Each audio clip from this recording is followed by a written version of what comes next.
Nyt lähdetään katsomaan, paljonko se tynnyrillinen jarrulevy oikein painaa, ja videon lopussa kerrotaan, kuka saa tän Knipexin pihtisetin. Vastaus siihen tynnyrin painoon löytyy Mekipalta. Jätä röyhkeästi tähän puntarille. Paljonkohan muuten tää Renaultti painaa? Rapiat 2 tonnia.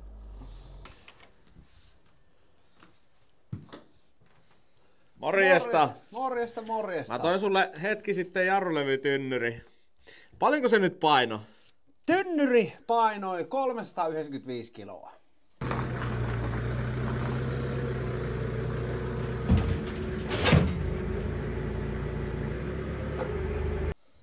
Hyvä määrä. Siinäs kuulitte, 395 kiloa. Kaiken kaikkiaan oikeita vastauksia oli 12 kappaletta. 10 niistä oli TikTokin kommenteissa, 1 Instagramissa ja 1 YouTubessa. Olen numeroinut nämä 12 kommenttia 1–12, laittanut ne tähän onnenpyörään ja annetaan onnenpyörän kertoa meille, että kenelle näistä 12 oikeasta vastauksesta tuo pihtisetti lähtee. Ja siinä meillä olisi nyt onnenpyörä. Ja annetaan emännän toimia onnettarena.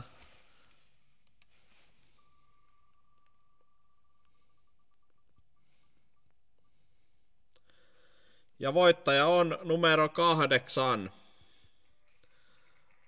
Onnenpyörän numero 8 kommentti on TikTok-käyttäjä @arttupurra.